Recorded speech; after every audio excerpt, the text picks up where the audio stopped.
ሰላም ጤና ይስጥልን የጣና ቲቪ ተከታታይ ቤተሰቦቻችን እነሆ የሰዓቱን የጣቢያችን ዜና መረጃና ዜና ትንታኔዎችን ይዘንላችሁ ቀርበናል። አክብሮታዊ ግብዣችንን እያስቀደምን በቅድሚያም አቤቶቹን እናቀርብላችኋለን።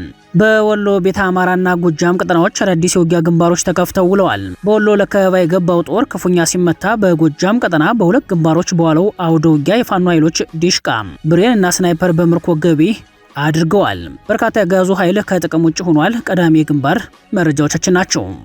የኢትዮጵያ ሆስፒታሎች ከብልጽግና ወታደር ቁስለኞች በተጨማሪ የሱዳን ፈጥኖ ደራሽ ኃይሎች መታከሚያ ሆነዋል። የቁስለኞች ቁጥር በእጥፍ መጨመሩም ተመላክቷል። ሌላኛው መረጃችን ነው። በመቀሌ ጦር በተጠንቀቅ እንዲቆም ታዘዘ። ሰርጎ ገቦችን የመመንጠር ዘመቻ እንዲከፈት ትዕዛዝ መውረዱ ታውቋል። ከወታደራዊ አመራሩ በወረደው ትዕዛዝ መሰረት ህዝብ በህወሓት ላይ እንዲነሳ የሚቀሰቅሱ ከስምረት ፓርቲ ጋር ግንኙነት አላቸው የተባሉ ሰዎችም በየቤታቸው አሰሳ ይደረግባቸዋል ተብሏል። በዝርዝር ይደመጣል።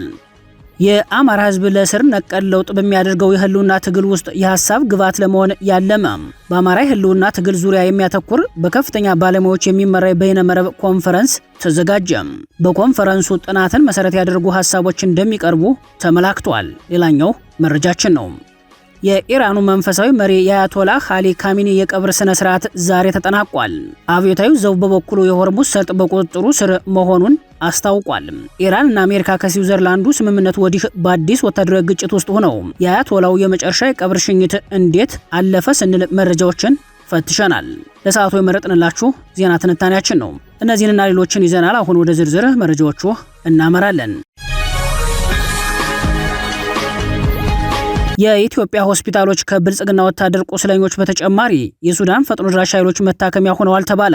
የቁስለኞች ቁጥር በእጥፍ መጨመሩም ተመላክቷል።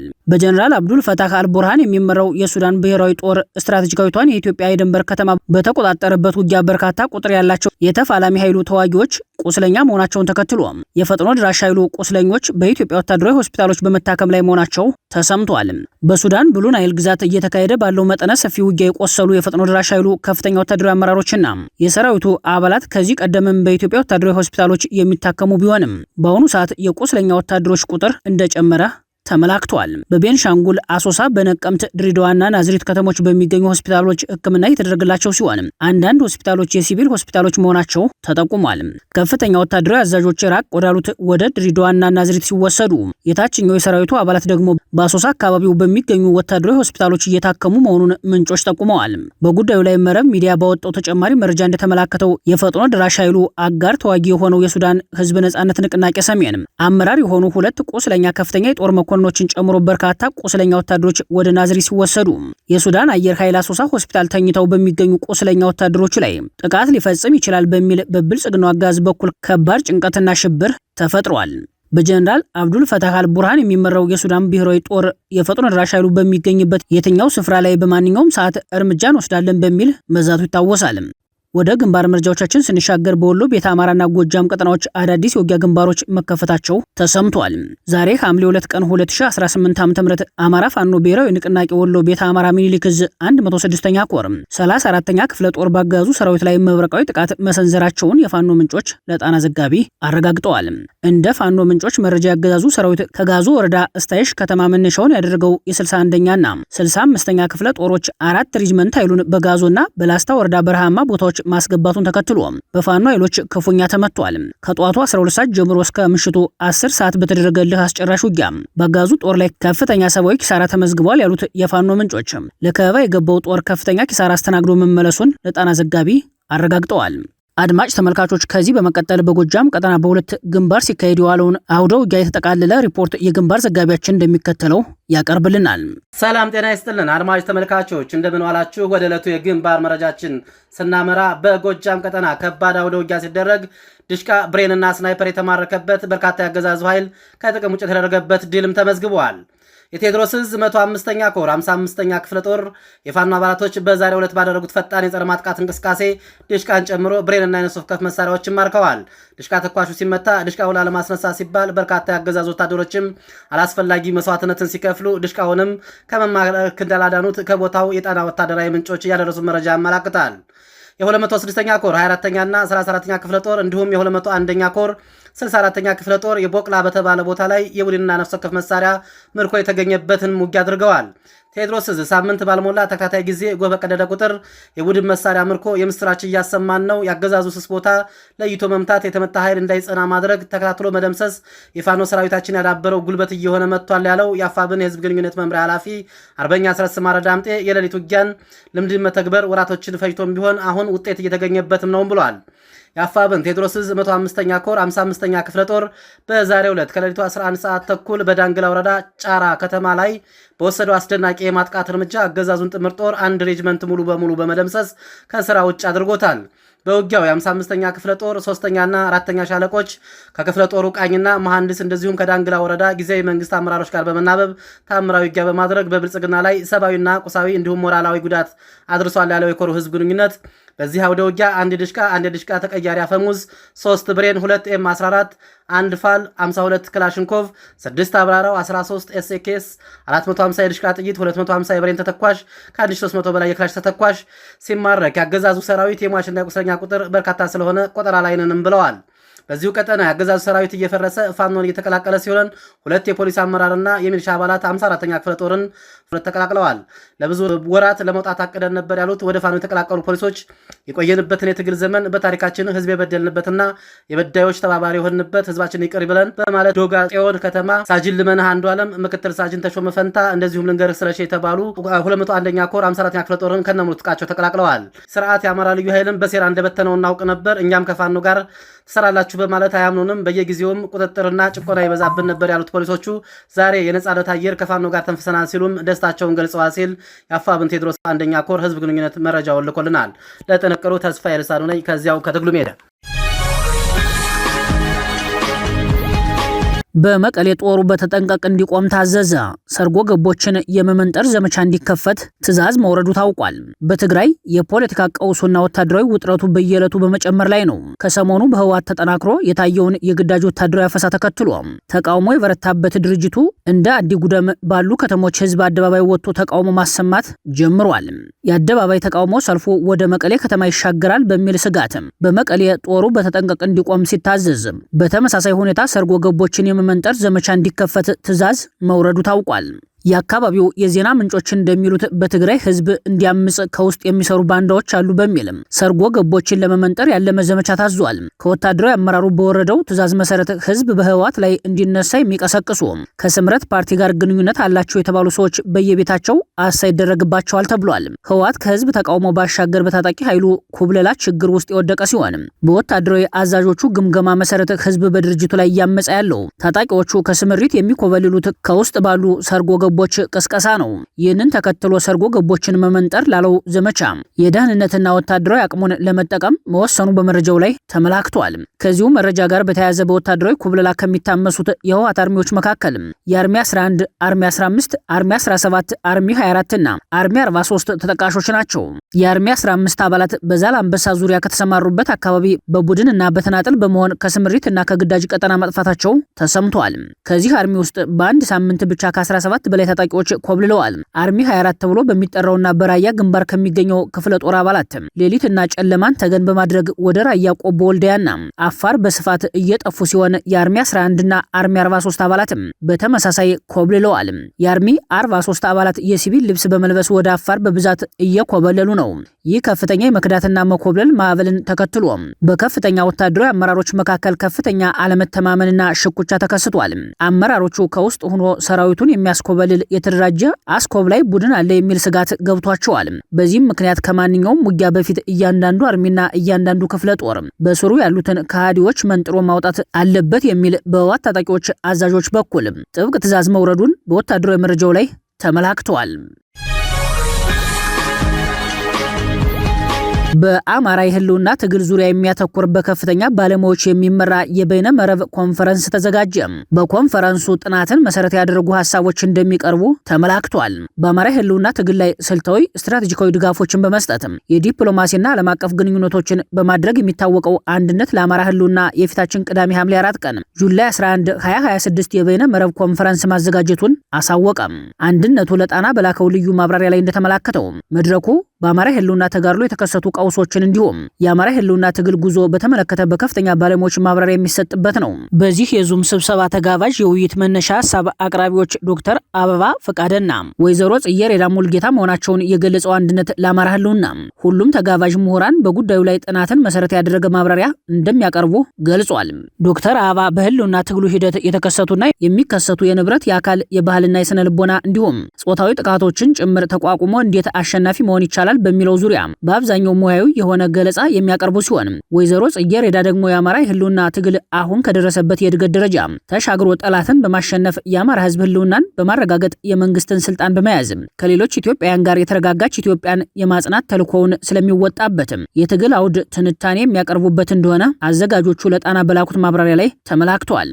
በበይነ መረብ የውይይት አማራጮች ለህልውና ትግሉ ግብዓት የሚሆኑ ሀሳቦችን በማዋጣት የሚታወቀው አንድነት ለአማራ ህልውና ከዚህ ቀደም ባዘጋጀው መድረክ ከወቅታዊ የዓለም ስርዓት በመነሳትም በመካከለኛው ምስራቅና በአፍሪካ ቀንድ ያለውን የኃይል አሰላለፍ በመተንተን ከአማራ ፋኖ የትግል ቁመናና የአማራ ህዝብ መሰረታዊ የትግል ዓላማዎች አንጻር ቅኝት በማድረግ አማራነትን በማጽናት በህልውና ትግሉ ላይ ሊወሰዱ የሚገባቸውን የእርምት እርምጃዎች መጠቆሙ ይታወሳል። የአንድነት ለአማራ ህልውና ዋና ሰብሳቢ አቶ ሾላ አውግቸው እንደገለጹት ለአማራ ህልውና ትግል አንድ ወጥ ብሔራዊ ራዕይ መቅረጽ ይገባል። ብሔራዊ ራዕዩ በስር ነቀል ለውጥ ላይ የሚያተኩር መሆን አለበት ያሉት አቶ ሾላ ስር ነቀል ለውጥ ሲባል የአማራ ህዝብ ባለፉት 50 ዓመታት ለጥቃት ተጋላጭነት የዳረጉትን መዋቅራዊ ችግሮች ከስራቸው በመንቀል አማራን መልሶ የሀገር ባለቤት ማድረግ የሚያስችል የህግ የስርዓት የመዋቅር ለውጥ ማለት ነው ሲሉ አስረድተዋል። የፊታችን ቅዳሜ ሐምሌ 4 ቀን 2018 ዓ.ም ወይንም በአውሮፓውያኑ የዘመን ቀመር ጁላይ 11 2026 1 PM ኢስተርን ታይም በዙም የሚካሄደው ስብሰባ ዋነኛ ዓላማም የአማራ ህዝብ ለስር ነቀል ለውጥ በሚያደርገው የህልውና ትግል ውስጥ የሐሳብ ግብዓት ለመሆን ነው ሲሉ አክለዋል። አንድነት የአማራ ህዝብን የህልውና ትግል ማዕከል ያደረጉ ዓለም አቀፍ ግንኙነቶችን ማስፋት በተለይም አድቮኬሲ፣ ዲፕሎማሲና ሌሎች አማራጮችን በመከተል የአማራ ህዝብ ትግል ዓለም አቀፍ ትኩረት እንዲሰጠው በመስራት ላይ ይገኛል። መጪው 5 ዓመት የከፋ የሰብአዊ መብት ጥሰት የሚካሄድበት ሊሆን እንደሚችል መንግስታዊ ተቋም አመላከተ። ተጠሪነቱ ለፓርላማ የሆነው የኢትዮጵያ ሰብአዊ መብቶች ኮሚሽን ዛሬ ይፋ ባደረገው ሰነዱ ላይ እንዳመላከተው ህገወጥ የሲቪል ሰዎች ግድያ፣ የዘፈቀደና የተራዘመ እስር፣ አስገድዶ መሰወርና ጠለፋ እንዲሁም ማሰቃየትና የሰብአዊ አያያዝ በቀጣዮቹ 5 ዓመታት ለሰብአዊ መብቶች ትግበራ ዋና ዋና ስጋቶች እንደሚሆኑ ተንብዮአል። ኮሚሽኑ ነጻ ሚዲያና በጋዜጠኞች ላይ እየጨመረ መጥቷል ያለውን ገደብና በሲቪል ማህበረሰብ ድርጅቶች ላይ ተጽዕኖ የሚያሳድሩ ያላቸውን እርምጃዎች እንዲሁ በዋና ስጋትነት መድቧል። መንግስታዊ የሰብአዊ መብት ተቋም ስጋቶቹን ይፋ ያደርገው ከሚቀጥለው ዓመት ጀምሮ እስከ 2023 ዓ.ም ድረስ በሚተገብረው የስትራቴጂክ እቅድ ሰነድ ላይ ነው። በዚሁ የ5 ዓመት ስትራቴጂክ እቅድ ላይ ኮሚሽኑ ከባለድርሻ አካላት ጋር ዛሬ ሐሙስ ሐምሌ 2 2018 አዲስ አበባ በሚገኘው ዋና መስሪያ ቤቱ መክሯል። ኢሰመኮ እቅዱን ያዘጋጀው በፍጥነት እየተለወጠ ላለው የሰብአዊ መብቶች ሁኔታ ምላሽ ለመስጠት እንደሆነ አመላክቷል። ከዚህ በተጨማሪም የሰብአዊ መብት ተሟጋች ተቋሙ ወቅታዊም ሆነ አዳዲስ ተግዳሮቶችን ለመቋቋም በሚያስችል ቁመና ላይ እንዲገኝ ለማድረግ በማለም እቅዱ መዘጋጀቱን በሰነዱ ላይ ተጠቁሟል። ሰነዱ ከመጪው 2019 ዓ.ም ጀምሮ በሚከተሉት 5 ዓመታት በሰብአዊ መብቶች ተግባራ ላይ ከፍተኛ ተጽዕኖ ይኖራቸዋል ተብለው የሚጠበቁ በሚል የዘረዘራቸው 5 ጉዳዮችን ነው። ከተጽዕኖ አሳዳሪ ጉዳዮች መካከል በቀዳሚነት የተጠቀሰው ግጭት፣ የጸጥታ ችግርና መፈናቀል ነው። በዚህ ጉዳይ ስር ዋና ዋና ስጋቶች በሚል ከተዘረዘሩት ውስጥ ህገወጥ የሲቪል ሰዎች ግድያ፣ የዘፈቀደና የተራዘመ እስር፣ አስገድዶ መሰወርና ጠለፋ እንዲሁም ማሰቃየትና የሰብአዊ አያያዝ ይገኙባቸዋል። የታጠቁና የጸጥታ አካላት መበራከት፣ ከግጭት ጋር የተያያዘ ወሲባዊ ጥቃት፣ በሲቪል ሰዎችና መሰረተ ልማቶች ላይ የሚፈጸሙ ጥቃቶች እንዲሁም የሀገር ውስጥ መፈናቀል በዋና ስጋትነት የተቀመጡ ሌሎች ጉዳዮች ናቸው።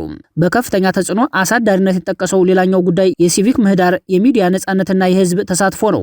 በዚህ ረገድ ኢሰመኮ በቀዳሚ ስጋትነት ያስቀመጠው በነጻ ሚዲያና በጋዜጠኞች ላይ እየጨመረ መጥቷል ያለውን ገደብ ነው። በቀጣዮቹ 5 ዓመታት በሰብአዊ መብቶች ትግበራ ላይ ከፍተኛ ተጽዕኖ ይኖራቸዋል ከተባሉት ጉዳዮች መካከልም ተጠያቂነትና የፍትህ ተደራሽነት ይጠቀሳል። መዋቅራዊ የእኩልነት መጓደል እንዲሁም ተጋላጭ የህብረተሰብ ክፍሎች አገልግሎቶችን ጥበቃና ፍትህን ለማግኘት የሚያጋጥማቸው እንቅፋቶች፣ የአየር ንብረት ለውጥና አካባቢያዊ ጫናዎች፣ ቴክኖሎጂና ወቅታዊ የሰብአዊ መብቶች ጉዳዮች ቀሪዎቹ በስትራቴጂክ ሰነዱ የሰፈሩ ተጽዕኖ አሳዳሪ ጉዳዮች ናቸው። በጥቅሉ የኢትዮጵያ ሰብአዊ መብት ኮሚሽን በቀጣዮቹ 5 ዓመታት ለሰብአዊ መብቶች ትግበራ ዋና ዋና ስጋቶች ይሆናሉ በሚል በትንበያ ያስቀመጣቸው ህገወጥ የሲቪል ሰዎች ግድያ፣ የዘፈቀደና የተራዘመ እስር፣ አስገድዶ መሰወርና ጠለፋ እንዲሁም ማሰቃየትና የሰብአዊ አያያዝ አገዛዙ ከሚከተለው ጦረኛ ፖሊሲና የህግ የበላይነትን ካለማስከበር ክፍተት የሚመነጩ ሆነው ይታያሉ። የኢራኑ መንፈሳዊ መሪ የአያቶላህ አሊ ካሚኒ የቀብር ስነ ስርዓት ዛሬ ተጠናቋል።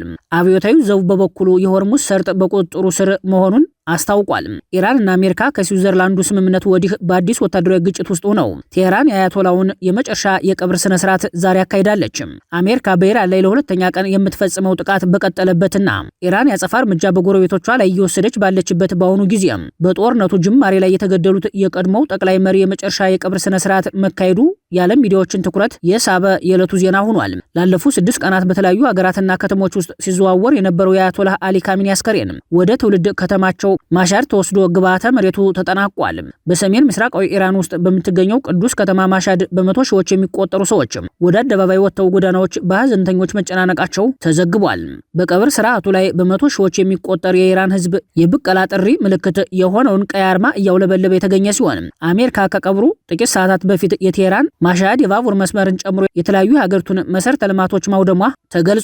የአባታቸውን ስልጣን የተረከቡት አዲሱ ላዕላይ መሪ ሞጅታባ ካሚኔይ እስካሁን ለህዝብ እይታ ያልቀረቡ ሲሆን በዛሬው ቀብር ስነ ስርዓት ላይም አልተገኙም። የካቲት ወር ማብቂያ ላይ አሜሪካና እስራኤል በኢራን ላይ ጦርነት በከፈቱበት የመጀመሪያ ዕለት የተገደሉት ካሚኒ የስንብትና ቀብር ስነ ስርዓት ካለፈው ቅዳሜ ጀምሮ ሲካሄድ ቆይቶ ዛሬ ተጠናቋል። ከማክሰኞ ጀምሮ አሜሪካና ኢራን ጥቃት መፈጸማቸውን ተከትሎ የባህረ ሰላጤው አካባቢ ዳግም ወደ ውጥረት ተመልሷል። አሜሪካ በሁለት ቀናት ውስጥ በተለያዩ የኢራን ክፍሎች ላይ ተደጋጋሚ ጥቃት ከፈጸመች በኋላ ኢራን በፋርስ ባህረ ሰላጤ አካባቢ ባሉ አገራት ውስጥ በሚገኙ የአሜሪካ ወታደራዊ ተቋማት ላይ ያጸፋ ጥቃት ፈጽማለች።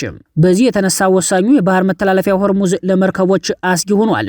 የኢራን እስላማዊ አብዮታዊ ዘብ በበኩሉ የሆርሙዝ ሰርጥ በሀገሪቱ ኃይሎች ቁጥጥር ስር እንደሚገኝ በአዲስ መግለጫው አሳውቋል። የሆርሙዝ ሰርጥ ደህንነት በቁጥጥሩ ስር እንደዋለና በቀጣይ 2 ሳምንታት ቀስ በቀስ መተላለፊያው እንደሚከፈት ዛሬ ሐምሌ 2 ቀን ረፋድ ይፋ አድርጓል። ለኢራን እስላማዊ አብዮታዊ ዘብ ቅርብ የሆነው ታሲም የዜና ምንጭ እንደዘገበው በሆርሙዝ ሰርጥ ያለው እንቅስቃሴ ከጦርነቱ በፊት ከነበረው አንጻር ወደ 50 በመቶ እንደሚደርስ ተገልጿል። ከኢራን ፍቃድ ያገኙ መርከቦች እንቅስቃሴ እየጨመረ መሆኑን አስታውቋል። የውጭ ኃይሎች በዚህ መሬትና በሆርሙዝ ወሽመጥ ላይ መብት እንደሌላቸው በድጋሚ እንገልጻለን ሲል የኢራን እስላማዊ አብዮታዊ ዘብ ተናግሯል። በሆርሙዝ ሰርጥ አስተዳደር ጣልቃ መግባት አውዳሚ ምላሽ የሚያስከትል ነው ሲልም አስጠንቅቋል። የቢቢሲ መረጃ ማጣሪያ ይፋ ባደረገው መረጃ መሰረት ትላንት ሮብ በሆርሙዝ ሰርጥ በኩል 23 መርከቦች አልፈዋል። በአሜሪካ የሁለት ቀናት ጥቃቶች 14 ሰዎች መገደላቸውን ኢራን ገልጻለች።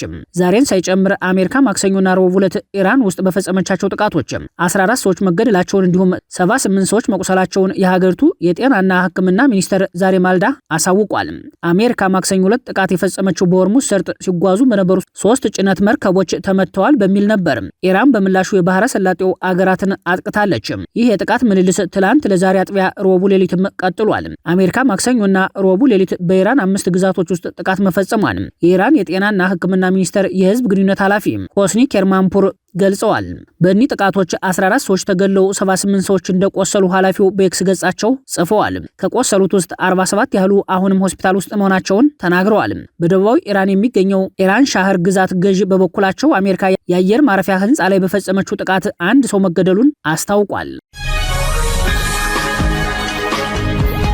ከ580 በላይ ሰዎችን የገደለው የኢቦላ ወረርሽኝ ስርጭት የሚከላከሉ የጤና ባለሙያዎች የሥራ ማቆም አድማ ማድረጋቸው ተሰማ። በዲሞክራቲክ ሪፐብሊክ ኮንጎ እየተስፋፋ ባለው የኢቦላ ወረርሽኝ ምክንያት የሟቾች ቁጥር ከ580 በላይ በደረሰበት በዚህ ሳምንት ወረርሽኙን የሚከላከሉ የጤና ባለሙያዎች ደሞዝ አልተከፈለንም በሚል የሥራ ማቆም አድማ ማድረጋቸው ጎረቤት ሀገራትን ጭምር አስደንግጧል። በዲሞክራቲክ ሪፐብሊክ ኮንጎ እየተስፋፋ ባለው የኢቦላ ወረርሽኝ ምክንያት የሟቾች ቁጥር ከ580 በላይ በደረሰበት በዚህ ወቅት የጤና ባለሙያዎቹ የሥራ ማቆም አድማ ወረርሽኙን ይበልጥ እንዲስፋፋ ሊያደርገው ይችላል ተብሏል። በሽታው ከተቀሰቀሰበት ስፍራ በ600 ኪሎ ሜትር ርቀት ገደማ ላይ በምትገኘው ኬሳንጋኒ ከተማ ውስጥ የመጀመሪያው ታማሚ መገኘቱን ተከትሎ ወረርሽኙ አሁንም በከፍተኛ ሁኔታ እየተስፋፋ ይገኛል። የኢቦላ ወረርሽኝ ማዕከል በሆነችው ኮንጎ የጤና ተቋም ሰራተኞች ደሞዛቸው መዘግየቱን በመቃወም ከስራ እየወጡ መሆኑ ከሀገሪቱ አልፎ ዩጋንዳን የመሰሉ ጎረቤት ሀገራትን አስደንግጧል። የጤና ባለሙያዎቹ የስራ ማቆም አድማ ወረርሽኙ እንዳይስፋፋ የሚያደርገውን ጥረት አደጋ ላይ ሊጥል ይችላል ተብሏል። በምስራቅ ኮንጎ በወረርሽኙ ከተጎዱት 3 አውራጃዎች መካከል ከፍተኛ ጉዳት ያስተናገደችው ኢቱሪ አውራጃ ውስጥ አንዳንድ የጤና ባለሙያዎችና ሌሎች የቀድሞ መስመር ሰራተኞች ለአሶሼትድ ፕሬስ እንደተናገሩት ወረርሽኙ እንደ አውሮፓ አቆጣጠር ግንቦት 15 ቀን ሲታወጅ ጀምሮ ደሞዛቸውንና ጉርሻቸውን እንዳልተቀበሉ ገልጸዋል። እንዲሁም ውሱን ቁሳቁሶችን በመጠቀም ስራቸውን እያከናወኑ መሆናቸውንና በባለስልጣናትና በምላሽ ሰጭ ቡድኖች ፍትሃዊ ያልሆነ አያያዝ እያደረጉባቸው መሆኑን ክስ አቅርበዋል።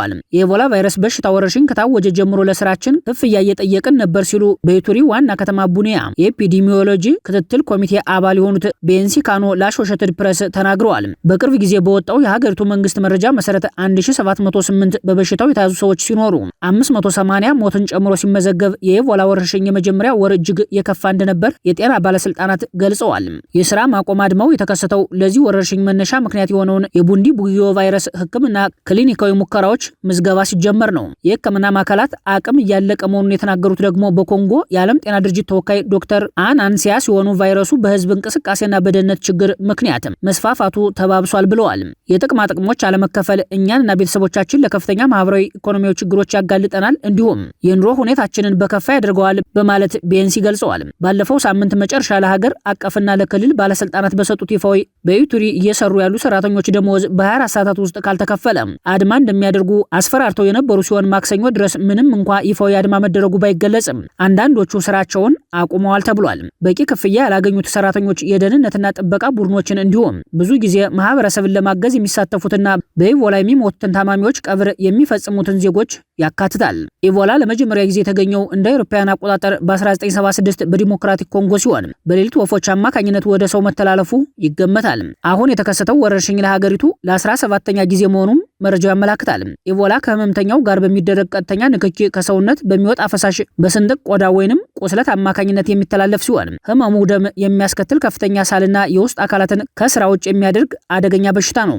የበሽታው ቀዳሚ ምልክቶች መካከል ትኩሳት፣ የጡንቻ ህመም፣ መዛልና ከባድ ድካም ስሜት፣ ራስ ምታት፣ የጉሮሮ ህመም፣ ማስመለስ እና ማስማት እንዲሁም ሰውነት ማሳከክና መድማት ይገኙበታል። ኢቦላ ጨርሶ መድኃኒት የሌለው ሲሆን እንደ ዓለም ጤና ድርጅት መረጃ መሰረት በሽታው እስከ 50 በመቶ ገዳይነት አለው። ክቡራትና ክቡራን ቤተሰቦቻችን ለሰዓቱ የሰናዱት መረጃዎቻችን የተከታተላችኋቸውን ይመስሉ ነበር። አብራችሁን ስለቆያችሁ ልባዊ ምስጋናችን ይድረሳችሁ እያልን የጣና ቲቪ ወቅታዊ ዜናዎች፣ ትንታኔዎችና ልዩ ልዩ ፕሮግራሞችን ይደርሷችሁ ቻናላችንን ሰብስክራይብ በማድረግ ቤተሰብ ይሁኑ። በተሳትፎ የትግል ሚዲያውን እንዲያጠናክሩ ጥሪያችንን እናቀርባለን። ጣና ቲቪ ከሀቅ ጋር